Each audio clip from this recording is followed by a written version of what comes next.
I'm going to start by saying an apology, because the last time I was scheduled to speak, I screwed up the Zoom call. So, I ask you now to join me in prayer and meditation on this Mother's Day. Sweet Spirit, we acknowledge that today we are here as testimony to love. We are able to love because of the love we've received. We learned how to love. It was a silent thing, but it was profound, and it changed our lives. And this learning continues daily. We carry our religion of love wherever we go, no matter where, what we call it. Carry it at home, at work, and out into the world. Whether male or female, we allow this love to come forth from us. And it goes to all, to the young, to the old. And this morning we hold especially dear those mothers and those mothering through the chaos in the Ukraine and at our southern border. We hope that this aspect of human love comes in through and as us. And when we do, we will know the true magic of motherhood. And for this and for all the blessings of our lives, we say thank you, thank you, thank you. Amen and amen. I don't know about you, but these last couple of weeks have created a lot of turmoil for me. And the balance of what was going on in Ukraine and what we see at the border, and then this week with the challenge of the Roe v. Wade announcements, I guess they weren't really announcements, but the leak, have created a lot of unrest in me. And so my meditation today is going to be about peace. I invite you to close your eyes if that makes you comfortable. Put your feet on the floor. If you're holding things in your lap, maybe put them aside. Take a couple of very deep breaths. And enter the sanctuary of stillness. I invite you to imagine there is a bright star above your head. And that star is pouring forth bright white light. It washes over you. It envelops you. And you find yourself surrounded in an egg of white. An egg of light. And in your mind's eye, repeat after me these loving kindness blessings. May I be at peace. May my heart remain open. May I awaken to the light of my own true nature.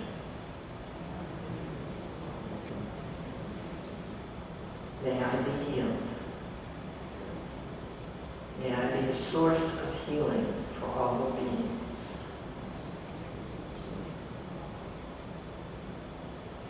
Now bring into your mind's eye someone about whom you might hold judgment. And maybe someone that you're ready to extend forgiveness.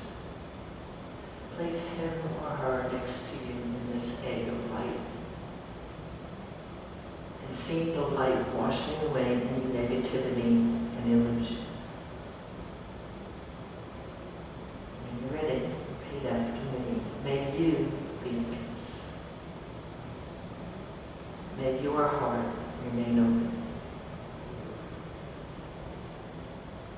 you awaken to the light of your true nature. May you be healed. May you be a source of healing for all beings. Now I invite you to see our beautiful planet, our blue marble. We've all had a view of it from space. Imagine that blue marble surrounded by healing light.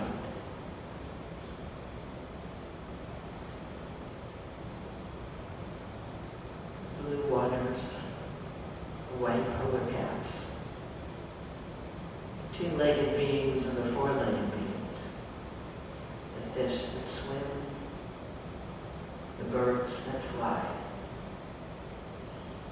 Because Earth is a place of opposites. Day and night, good and evil, up and down, male and female. Allow your heart to be spacious enough to hold all of this as you offer this blessing to our planet. May there be peace on earth. May the hearts of all people be open to themselves and to each other. May all people awaken to the light of their own true nature. May all creation be blessed and be a blessing to all that is. And then through the oneness that we all know is the truth. We are grateful. And for this and for all the blessings of our lives, we say thank you, thank you, thank you. Amen and amen. Just as an aside to the turmoil that I mentioned before, it's not really part of my lesson, but I was talking to my granddaughter last night, and I was telling her how distressed I am. She's 13 going on 40. And she lives, okay, I'm sorry, I'm not speaking loud enough. And she, louder? Louder. Okay, I will speak louder. Is that better? Yes. Okay, thank you for that. I was telling her, she lives in South Carolina, and she's an activist. She belongs to this group called Girls Rock, and she carried a placard when they were taking down the Confederate flag from the Capitol in Columbia, South Carolina. And when I was telling her how distressed I was about what was going on, she said to me, "Nana, don't worry. I got this." And that made me feel encouraged that there is a generation. I grew up in the 60s, and I was an activist, and I'm thrilled and pleased and encouraged that there is a generation of young people coming up, and they've got it. So we just need to figure out how to support them. Enough about that. So thank you for having me today. I'm glad to be here. I'm glad to see smiling, familiar faces in person, and that's great. And I want to acknowledge all the great moms there are here today. There are moms that are part of a traditional family, moms who have special circumstances, single moms, stepmoms, step-in moms, step-in dads. You deserve to be honored today. You deserve breakfast in bed and lunch in bed, whatever you want, a pendant, flowers. I was looking, and Michael played it just as we were coming in this morning, but that poem, M is for, and that poem is so saccharine. It just grates me. Because for me, M is for the mixed feelings that I have about Mother's Day. Because no human mom fulfills her role as perfectly as the myth mom in that poem.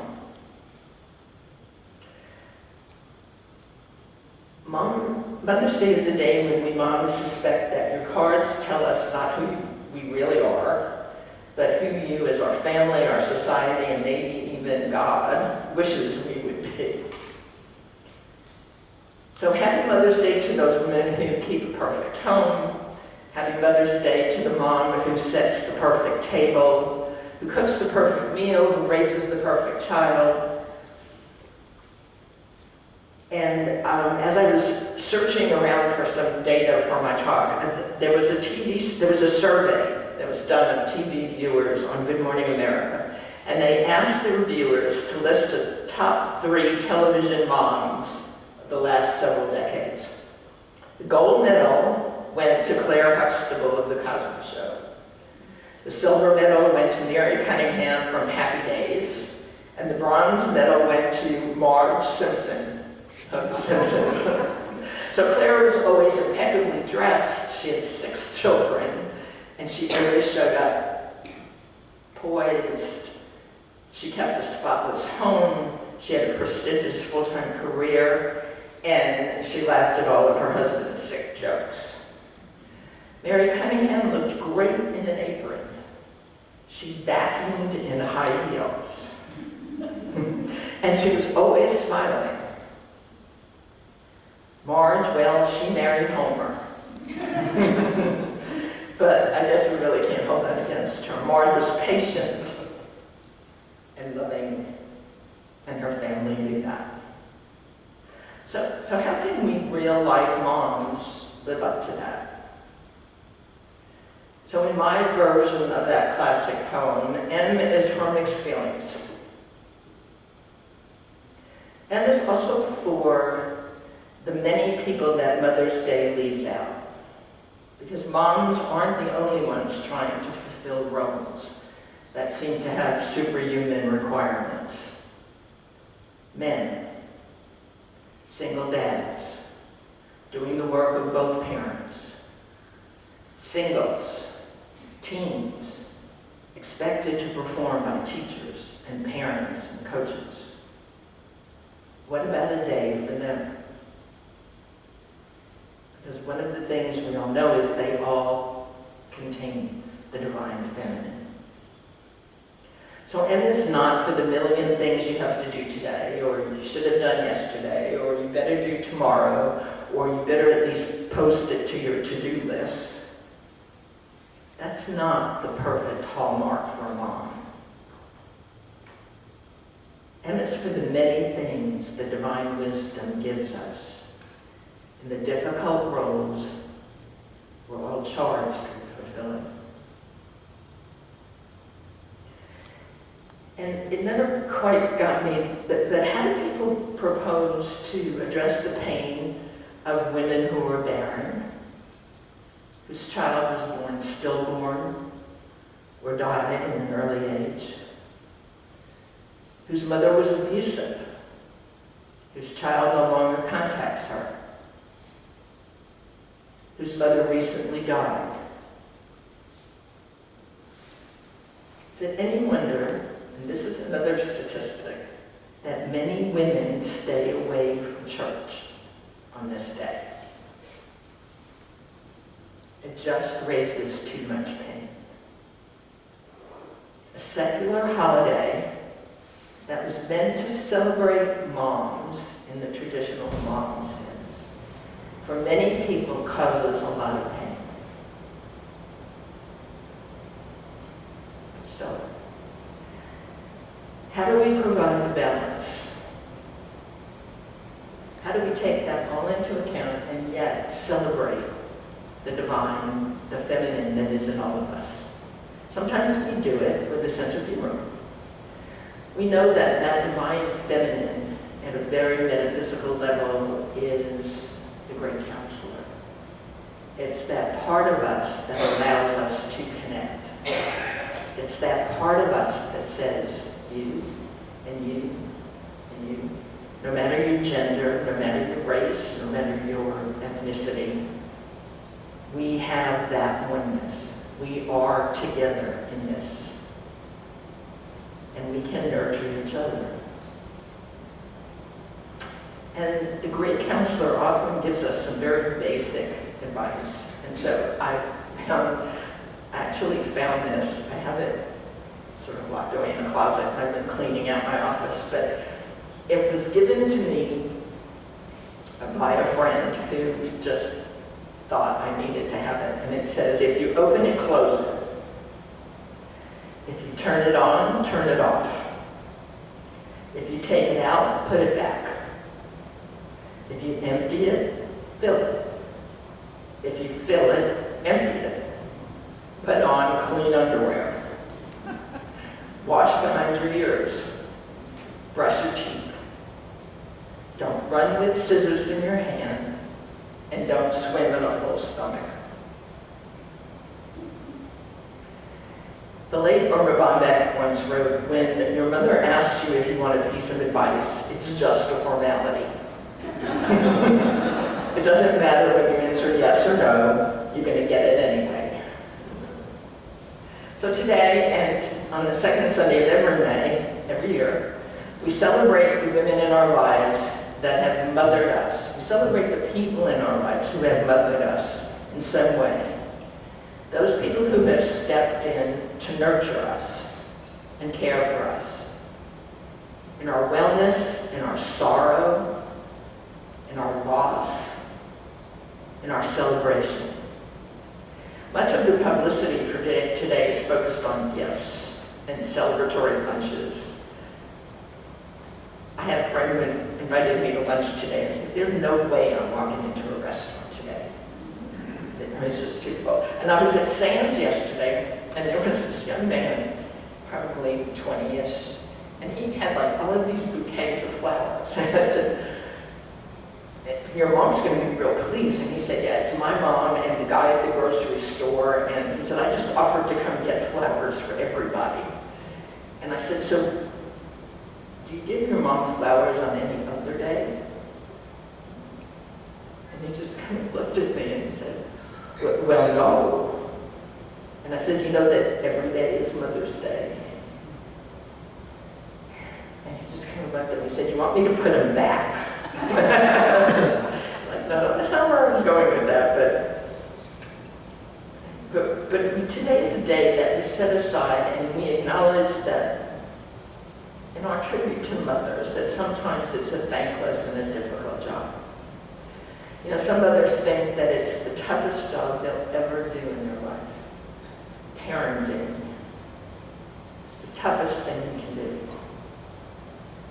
And they're probably right. You know, and there are people who declare that it's the worst time to be raising children, drugs and violence. And today's parents need a lot of wisdom to know when to stay calm, collected, and when to say yes and when to say no, when to tighten the reins and when to loosen them, when to choose the battles rather than fight every one of them, when to intervene, and when to watch from the sidelines, when to give advice and when to remain silent. That's the tough one. When to remain silent. It's difficult, it requires wisdom, and requires extraordinary parenting skills. Now, oftentimes parents want to shelter their kids from the world. You know, they want to send them to the right school. You know, I have friends of mine who are not religious, but they send their children to a Christian school because they think they're going to get values in this classroom. And what seems to be happening is that protecting these children from the world doesn't exercise that muscle that allows them to be able to make discerning decisions and to resist the temptations that they're presented with. That many parents have great intentions for their kids, but many times it has the opposite effect. I don't know about you, but the first part of my life, I spent myself growing up not wanting to be my mother. That's my model. I had a mother. I'm not going to be her. I've turned into my mother. I look like my mother, I talk like my mother, and I've ended up thinking like my mother. So we never know that ripple effect. Anne Frank wrote in her diary that parents can only give good advice and put their children on the right path. But the final forming of a person's character lies in their own hands. So let's have some stories. So 2 kids told their mother not to cook for Mother's Day. They would do it. So 9 pots, 2 skillets, 4 large bowls, 11 spoons, 5 measuring cups, and 1 whole roll of paper towels later, Mom said, "That was the best Jell-O I ever ate." And another is a 2nd grade teacher had been given a science lesson, and she had explained about magnets and showed how they would pick up nails and other bits of iron. And now it was question time to see what the children had learned. And she said, "My name begins with the letter M, and I pick up things. What am I?" A little boy stood in the front row, waved his hands, and proudly announced, "Your mother." So today, we have to honor these women. We have to honor that woman in us, whether you be male or female, that divine feminine in you. We want to remember those mothers right now who are struggling. It's heartbreaking to see those mothers in Ukraine trying to escape with their children, living in cars, walking hundreds of miles carrying babies. Mothers and the fathers at the border who want a better life for their children. In some cases, they want them just to live. As a child of immigrant parents, I know that I stand here today the product of that love. When I see those parents, I see my parents. Both my parents came to the United States as young children, so I don't see that mothering the way, I don't see the mothers that I see in the Ukraine as my mother, but I see those children as my parents. And know that the pain is washed over by love. So let's keep all of that in our minds. Let's keep it all and cherish it and celebrate it, not just for today, but for everything.